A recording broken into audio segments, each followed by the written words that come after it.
আমি চেষ্টা করি অনেক কিছু না করার, কিন্তু ওই যে আমার ওসিডি প্রবলেম, সব সময় সবকিছু ডাবল চেক করি।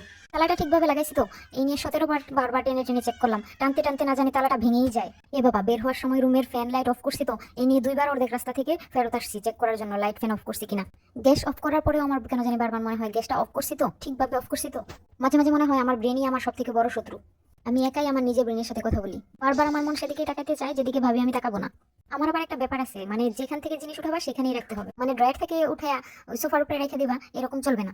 গামছা ইউজ করার পর, টাওয়াল ইউজ করার পর এদিক সেদিক রেখে দিবা, এসব চলবে না, জায়গাটা জায়গায় রাখতে হবে। আমার বেল্ট, জুতার ফিতা এগুলো বাঁধার পর দুইটা সমান হতে হবে, তা না হলে আমার মনটা খুসখুস করে। চিপস খাওয়ার পর হাতটা চিকচিক করতেছে, এবার এটা নিয়ে আমার টেনশন শুরু হয়ে যায়। যতক্ষণ না হাতটা ধুই ততক্ষণ আমার ভালোই লাগে না। হাত না ধোয়া পর্যন্ত মাথায় ঘুরতে থাকবে, এই হাতটা ধুইতে হবে, এই হাতটা ধুইতে হবে। তখন যেটা মনে হবে তখন আমার সেটা না করলে ভালো লাগে না।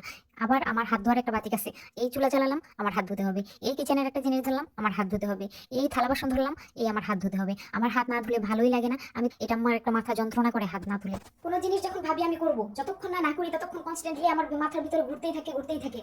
কেউ আমাকে নিয়ে ভাবতেছে না, কিন্তু আমি ভাইবা ফেলি আমাকে নিয়ে মনে হয় ও ভাবতেছে, মানে আমার এইসব চিন্তা মাথা থেকে যায়ই না। আমাকে নিয়ে কেউ ভাবুক না ভাবুক, আমি তাকে নিয়ে খুব ভেবে ফেলি।